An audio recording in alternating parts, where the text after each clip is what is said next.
माझ्या मुलाच्या ठिकाणी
बायको आहे लक्षात आहे तुमच्या की माझ्या महाराजा त्याग करून गेला तरी विसरलात मला. कसं आहे आधी संवाद तुझा होता ना मला.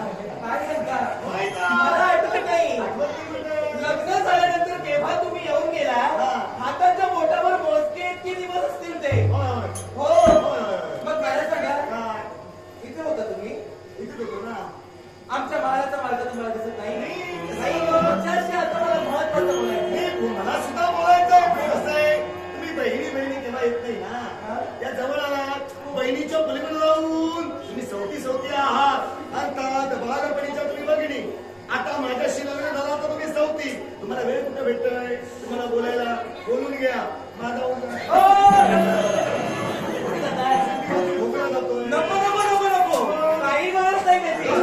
मला तुमच्याशी महत्वाचं बोलायचं आहे. ज्या भावाला मी जाणू शकतो मी तुला नवरा आहे ना. माझ्या भावना हो याच्यात तुम्ही खरंच जाणू शकता माझ्या भावना. मी जाणतोय ना म्हणून तुम्हाला दोघांना एकांतवास देतोय. एक काम करा तुम्हाला हवं तेवढं बोला. बोलू नका बोला सावकाश बोला. मी जरा माझं एक काम आहे ते करून येतो. ते काम पूर्ण करा. मला तुमच्याशी आता बोलायचं आहे. एक काम कर तू असं कर हिच्याशी प्रसंग तू तो माझ्याजवळ कामाचा आपण नाही तिथं तुम्ही बोलणारच आहे. मी तुझा काम करे ही मुलात काहीतरी बोलत आहे.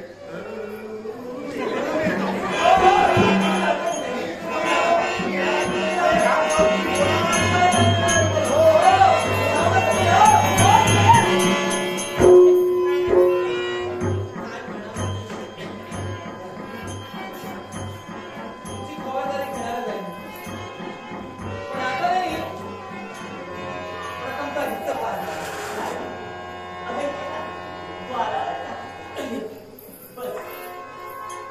पुरे झालं. देखला देवा दंडवत.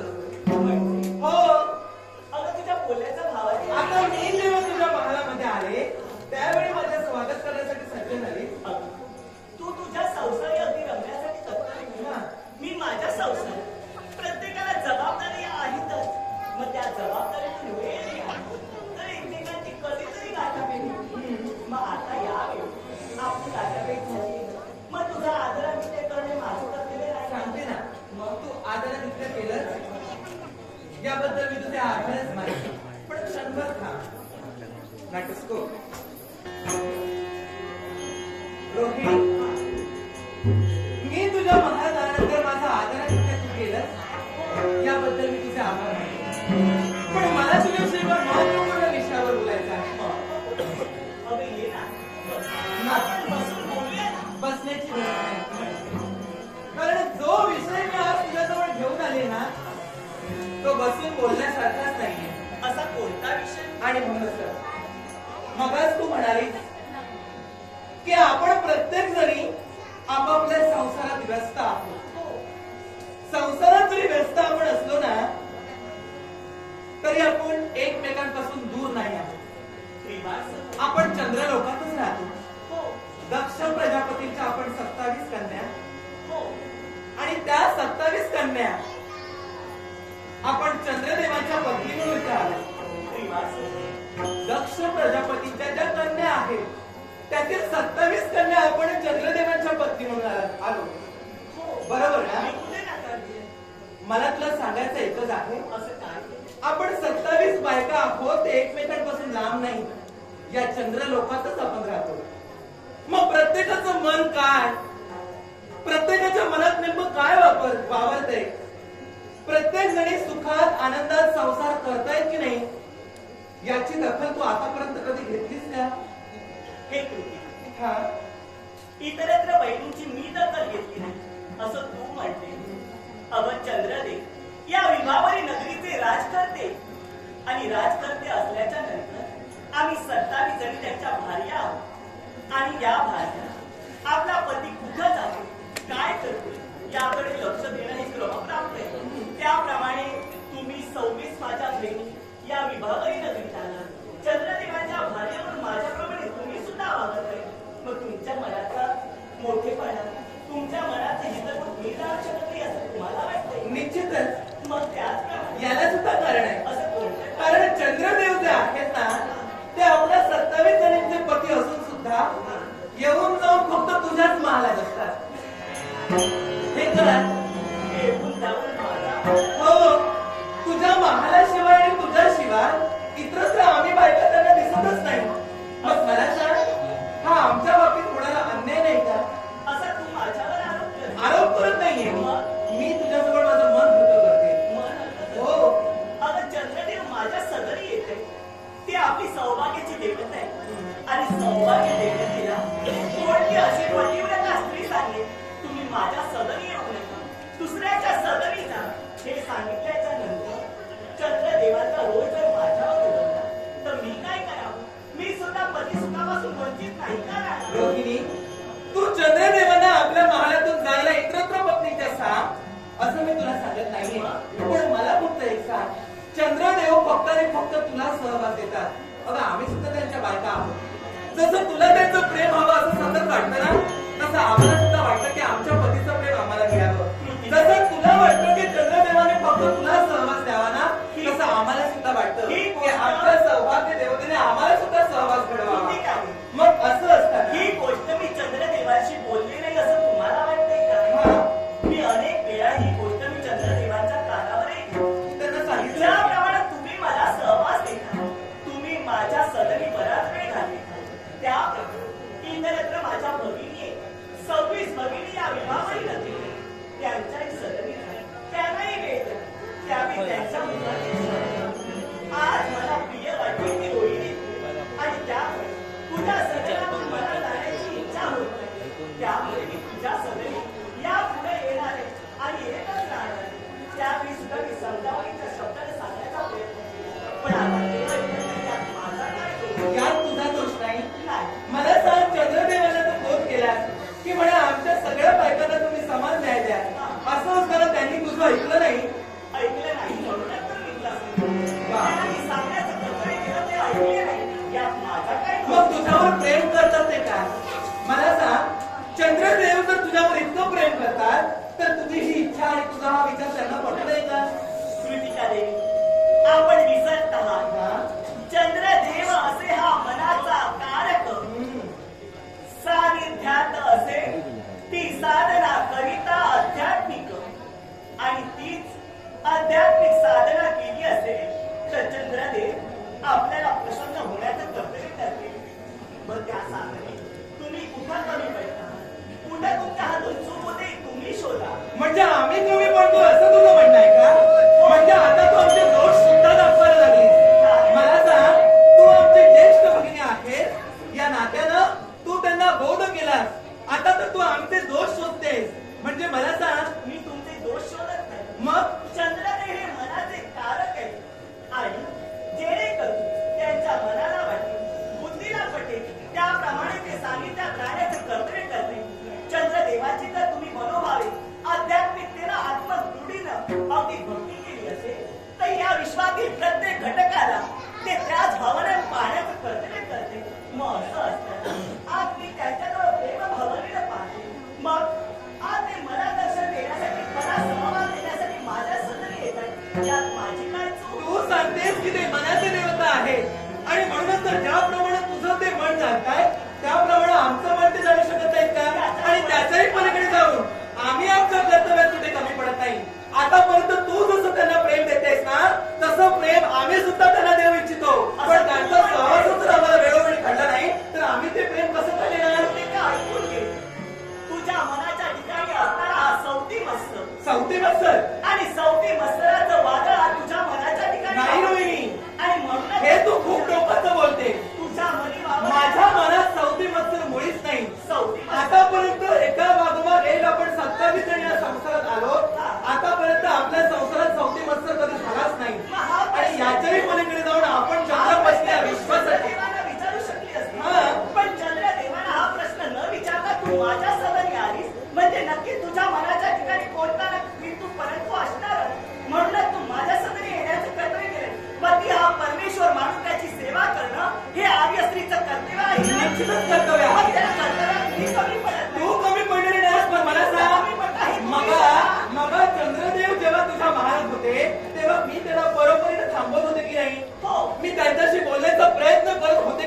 फक्त माझ्या मनात सवती मस्तर ठेवून मी तुझ्याशी भांडायला आले? याचा मुळाशी कारण आहे चंद्रदेव ज्यावेळी माझ्या सदनातून बाहेर पडले हा. त्यावेळी त्यांच्यासमोर एक पुस्तक केली असती हा प्रश्न त्यांना सुद्धा विचारला असता. ज्या अटीत हा प्रश्न त्यांना न विचारता तू मला विचारण्यासाठी माझ्या सदनी आलीस त्या अटी अपराधी तू आहे. मी अपराधी नाही. मी तुला जाब विचारतो म्हणजे मी हे चुकते का? मला सांग, चंद्रदेवांना मी जाब विचारणारच आहे, पण तत्पूर्वी ज्या अर्थी मी तुझ्या मनात आहे. पिंजऱ्यात मला उभं करणं झालं नाही रोहिणी, मग अगं आपण एका रक्ताच्या नात्याच्या बहिणी आहोत. आणि त्यावेळी मी तुला अधिकरणामध्ये बहीण म्हणून विचारते, याचा अर्थ मी तुझ्यावर आरोप करते असं होत नाही ग. अगं जाब विचारण्यासाठी इथं आली. हा? मग यावेळी जाब विचारण्यासाठी इथं न येता तू चंद्रदेवांपर्यंत जाऊ शकली मी चंद्रदेवांजवळ निश्चितच जाईल, पण आता मला तुझ्या मुखातून ऐकायचं आहे. आतापर्यंत तुझ्या सहवासानं त्यांना तू आपलंसं करून घेतलंस. तुझ्या या सौंदर्याची भुरळ तू त्यांच्या मनात घातली आणि म्हणूनच तर चंद्रदेवांना सतत तुझा सहवास प्रिय असं वाटतो. ही तुझी भावना कल्पना झाली. हा? कृतिके मला सांग या विश्वात बुद्धीची देवता कोण? बुद्धीची देवता कोण? बुद्धीची देवता म्हणजे गणपती गजानन. निश्चितच. आणि गणपती गजाननाच्या प्रेरणेनं या अखिल विश्वातील घटकाला बुद्धी देण्याचं कर्तव्य कोण करते? तर चंद्रदेव. आणि चंद्रदेव हे करत असताना त्यांना मी जाऊन सांगावं ही कितपत योग्य आहे? रोहिणी, मला तुला एकच सांगायचं आहे, तू त्यांना तुझ्या महालातून जा म्हणून सांगायला सांगत नाहीये मी. यावेळी ही गोष्ट तर मी चंद्रदेवाला जर सांगितली हा? असती तर इतरत्र सारे तर मला दूषण नाही का देणार? कारण बुद्धीची देवता जर गणपती गजानन आहे आणि त्यांना प्रेरणा देण्याचं कर्तव्य जर चंद्रदेव करताय, या अखिल विश्वाची प्रेरणा देत आहेत आणि बुद्धी देत आहेत, त्या व्यक्तीला जाऊन मी सांगणं कितपत योग्य आहे? चंद्रदेव हे जर मनाची देवता असतील तर आमच्या मनाच्या ठिकाणी मी आता इथे एकटी आलेली नाहीये. माझ्या सोबत इतर माझ्या 25 भगिनी सुद्धा तुझ्या बाळाच्या द्वाराच्या बाहेर उभ्या आहे.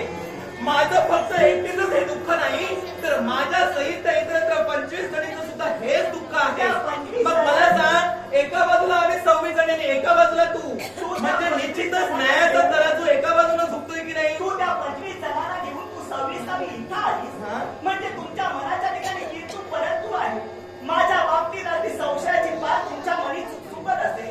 हाच अधर्माचा लवलेश तुमच्या मनाच्या ठिकाणी वावरत असेल म्हणून चंद्रदेव तुमच्या सदनी येत नसतील याचं उत्तर तुम्हीच शोधा. अगं, माझ्या एकटीच्या मनात जर हा सवती मस्त निर्माण झाला असता आणि ही जर भावना निर्माण झाली असती ना तर हे तुझं बोलणं रास्त होतं. पण एकाच सहितच्या 25 जणी माझ्या जवळून आल्यात ना, माझ्या समवेत आल्यात, म्हणजे त्यांचे कान भरून मी त्यांना ठेवणार आहे असं तुझं म्हणणं आहे का? कारण असू शकतं. कारण चंद्रदेव तुझ्या सदनी येत नाही म्हणूनच या साऱ्यांना घेऊन तू माझ्यापर्यंत आहे. म्हणजे मी त्यांचे कान भरून जर इथं ठेवून येऊ शकते तर मला सांग, तूच काहीतरी जादू टोणा करून चंद्रदेवांना तुझ्याच महालात का ठेवत असशील? हा तुझा भ्रम आहे.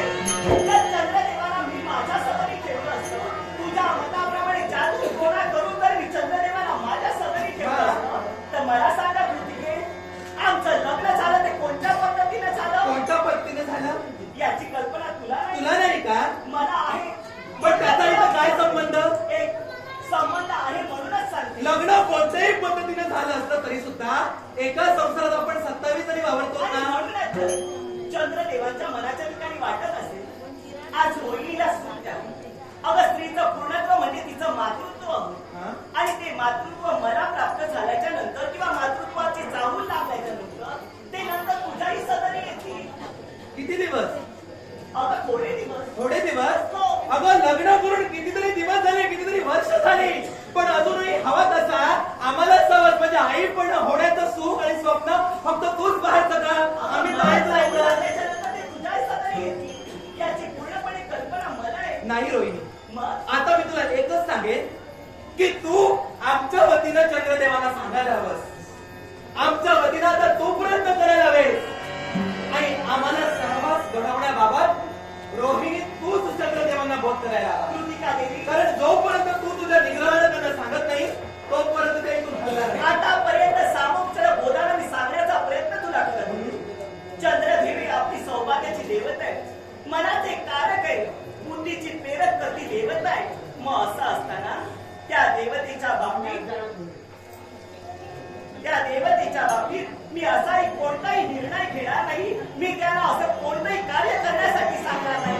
पण तुझ्या मताप्रमाणे तर हे मी करायला सांगायला हवं असेल तर मला सांग, आपलं लग्न झालं ते कोणत्या पद्धतीनं? विवाह पद्धती का पाठ पद्धतीनं? अगं पण मला सांग, मी तुला जाब काय विचारते, यात लग्नाच्या पद्धतीचा काय संबंध? याचाही आहे संबंध. कसा काय संबंध ते आधी मला सांग. कारण आपलं लग्न झालं ते पाठ पद्धतीनं. कारण दक्ष प्रजापती यांनी आपल्या चंद्रदेवाला म्हणजेच आपल्या सौभाग्य देवतेला आम्हा 27 कन्यांना दान केले आणि दान केल्याच्या नंतर तो त्यांचा अधिकार आहे.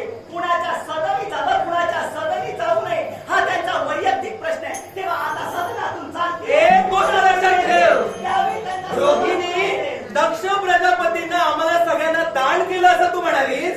हो हो, मग मला सांग, जर त्यांनी आम्हाला दान केलं तर आमच्याशी विवाह सुद्धा केला ना?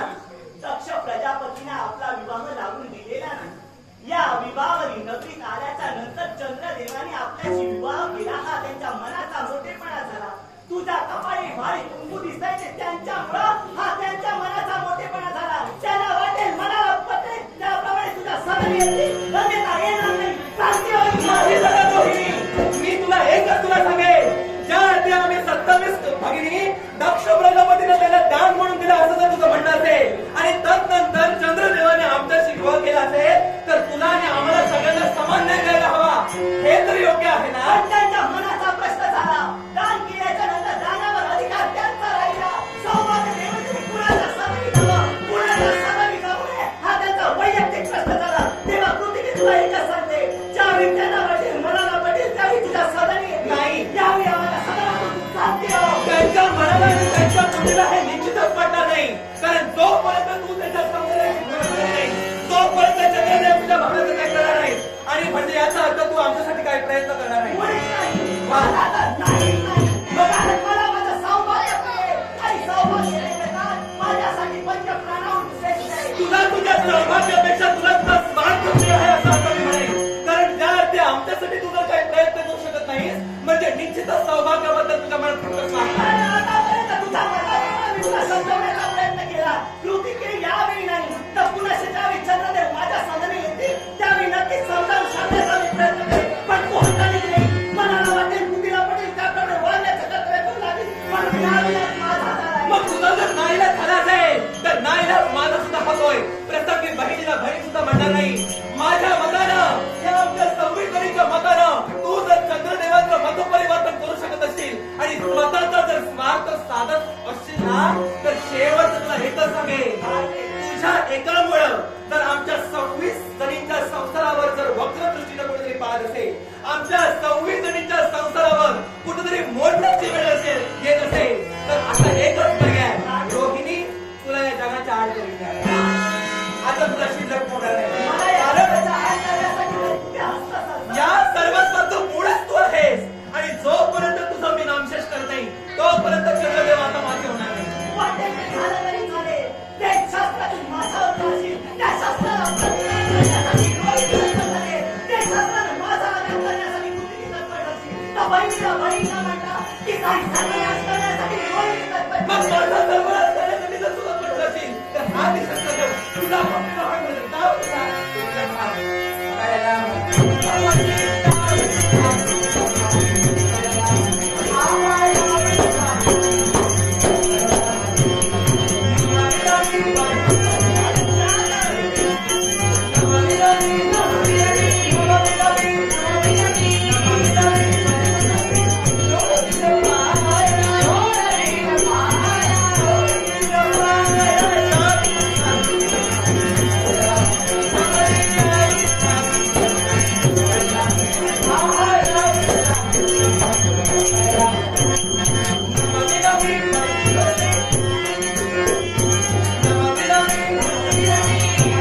काय वाटतं?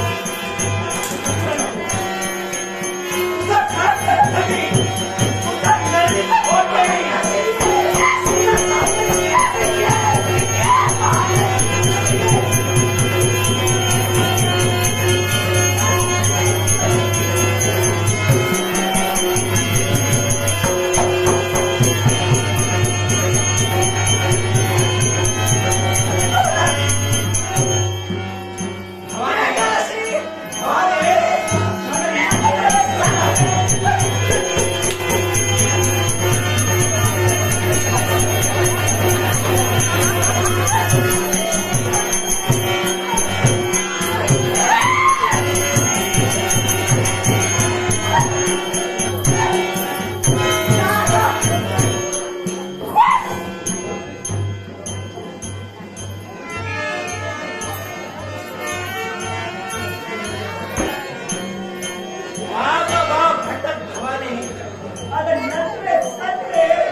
मग आता या सवयीचे काय काय परिणाम होतात हे मी तुला सांगणार आहे. रोहिणी, हा संघर्ष आता मी इथेच थांबवते. पण जाता जाता तुला एक सांगतो. का बरं? की तुला आता कुणाचाही आधार म्हणून एक गोष्ट लक्षात ठेव. माझ्या पाठीशी माझ्या 25 जणी माझा आधार म्हणून आहेत. अगं त्या कधी एक टीम मुलं आहे. आणि जरी त्यांनी माझी साथ सोडली ना तरी मला कुणाच्या बापाची फिकीर नाही. आतापर्यंत माझं स्वतःचं अस्तित्व घडवण्यासाठी आणि माझ्या स्वतःच्या न्यायासाठी इतरांची मी वाईट झाले तरी चालेल, पण माझ्या सत्याचं आचरणात मी आतापर्यंत कधी चुकवलं नाही आणि याच्याही पुढे कधी चुकवणार आणि नाही. ते सत्य मी उराशी बाळगून आतापर्यंत जगण्याचं कर्तव्य केले. हा? त्या सत्याला मी कधीच पाळलं करून आतापर्यंत जगण्याचा प्रयत्न केला तर फक्त थोडे दिवस. आता मी तुझ्या महाराज त्याग करून जाते. अशा मोकळ धमक्या किती जणांनी दिली. हो, आणि त्यांना मी अगदी भीक सुद्धा घातली नाही. कुणी कुणी दिल्या? तशी चालली होती. मला सांग, या तुला धमक्या आतापर्यंत कुणी कुणी दिल्या? या 25 जणी घेऊन आलेत हा? ना, त्यातील बऱ्याच जणांनी दिली. होय काय? तेव्हा त्यांनी सुद्धा माझ्याकडे हीच प्रस्ताव टाकली. मग आता ठीक आहे. म्हणून त्या तुझ्यापर्यंत आता तर तू फक्त माझ्या डोक्यात नाहीस तर प्रत्येकाच्या डोक्यात आहे. हो. आणि म्हणूनच तर याचा सूड आणि याचा प्रतिशोध मी निश्चितच घेईन. आता यासाठी तुला महाराज करून जाते. पण रोहिणी, मी पुन्हा येईन. पण येताना अशी येईल की रोहिणी, तू तोंड दाखवायला सुद्धा शिल्लक राहणार नाही. मला तोंड टाकायला जागा सुद्धा ठेवणार नाही. आता जिथं तोंड झालंय काढ आणि ही मला सांगते. पण हा सौती मत्सर का आमच्या संसारात वापरला? चंद्रदेवानं माझ्यावरच प्रेम का करा? हा प्रश्न मला सुद्धा अगदी उद्भटला नाही. काय म्हणावं? हे वादळ आमच्या संसारात का आले? कशासाठी आले? तर या रोहिणीमुळे. चंद्रदेवानं आतापर्यंत माझ्यावर प्रेम केलं. यात त्यांचा काही दोष आहे की माझ्या सौंदर्याचा कोणता दोष आहे? आणि म्हणून यावेळी ही सारी वार्ता चंद्रदेवाला सांगायला हवी. नाहीतर हे वादळ कोणत्या तऱ्हेनं रूप घेईल हे काही सांगता येईल.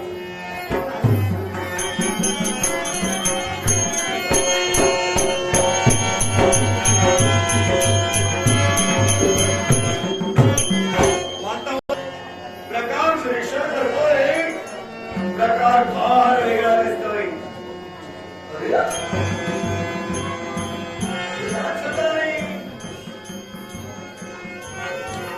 या केवळ महालाच्या बाहेरून अंतर्गृहात पाण्याचं कार्य मी करतोय. भांडण विटोबाला गेल. युद्धात आता रूपांतर भाव आणि त्रास सुद्धा नाही. हे तुझ्या तुझं काम काय? मी तिथं असतो ना, तिचं काय केलं असतं याची कल्पना सुद्धा तुला नसते. येते बघ, रंगावर येते बघ, रंगावर येते बघ. चल भावे, अंगावर येते बघ. एखाद्या श्वानाप्रमाणे अंगावर येते. बिचारी माझी रोहिणी, ती तिथं ओरडते, मला इथं ऐकू येते. बिचारी मी माझी आता श्वान रोहिणी, झाले. माझी रोहिणी आता माझी गरज बिचारी संपली. शांत आता मी श्वान झाले. अशी असून सुद्धा ही अंगावर वाहते. असा मी जर काय असता, हे शिवराम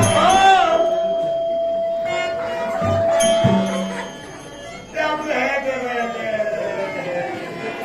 आलीस. चला आता जाऊया तुझ्या कुठे? जमाली. तुम्ही जाणार रोहिणीच्या महालात. हो, मी महाराज नाही. जरा थकवा वाटला. थकवा? विरंगुळा करत होतो. मग आता जाणार रोहिणीच्या महालात. कशाला जाऊ? थकवा दूर करण्यासाठी. थकवा जर मला करायचा असेल तर वेळ भेटेल तेव्हा जाईल. आमचे महाल उगाच बांधून दिले तुम्ही. झोपेत राहणार की काय? आता त्या महालाच्या भिंती आता वाळवी लागायची शिल्लक राहिली आता. साफसफाई करा. काय?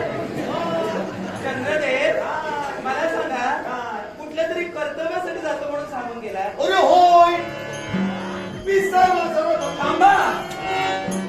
आता थांबा. आता तुम्हाला कुठेही जाऊ देणार नाही. कशाला? आता माझं काम आहे.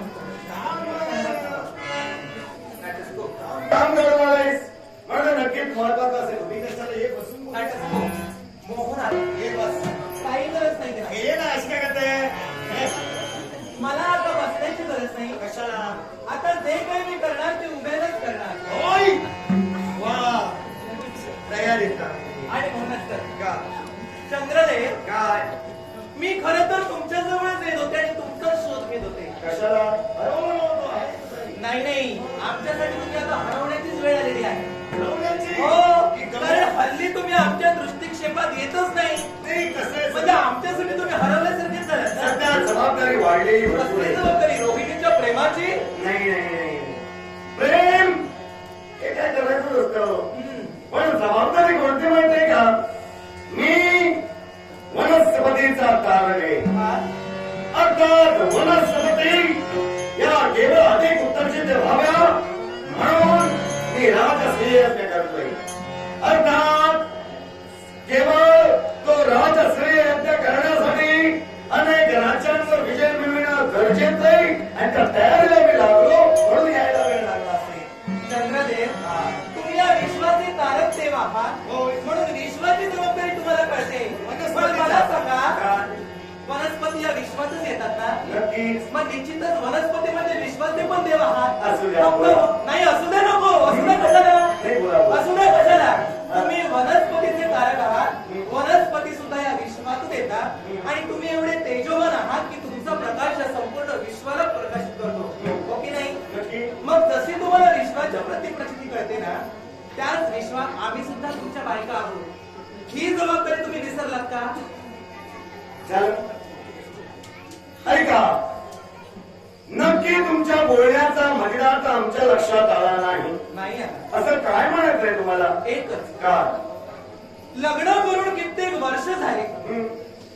एक पती म्हणून तुमचा सहवास आम्हाला जसा हवाय तसा तुम्ही आतापर्यंत आम्हाला कधीच देऊ शकलेला नाही. हं? येऊन जाऊन फक्त आणि फक्त रोहिणीच्याच मालात तुम्ही जाता. हा. फक्त रोहिणीच्याच मर्जीत तुम्ही राहता. हं? मग आम्ही तुमच्या ज्या बायका आहोत, हा. मला फक्त एकच सांगा, का? आतापर्यंत तुमच्या सेवेसाठी रोहिणी सोडून आम्ही इतरत्र 26 जणी कुठे कमी पडलो का? मुळीच नाही. जे रोहिणीकडून तुम्हाला मिळतंय ते आम्ही तुम्हाला देऊ शकत नाही का? असं मी कुठं म्हणालो? मग असं जर नसेल तर आमच्या बाबतीत तुम्ही हा पक्षपाती न्याय का करता? मी पक्षपात करत नाही. तुला ज्ञातच असेल, लग्नापूर्वी सुद्धा माझं रोहिणीवर प्रेम होतं. लग्नापूर्वी तुमचं रोहिणीवर प्रेम होतं की नाही? हे तुम्हाला माहिती. प्रेम तुम्ही केलं. मग काय? प्रेम तुम्ही केलं का रोहिणीवर? तुला माहित नव्हतं? हे तुला माहित नव्हतं हे की? आमचं लक्षात ठेवा. मला पहिला मला प्रश्न हे होता. निश्चितच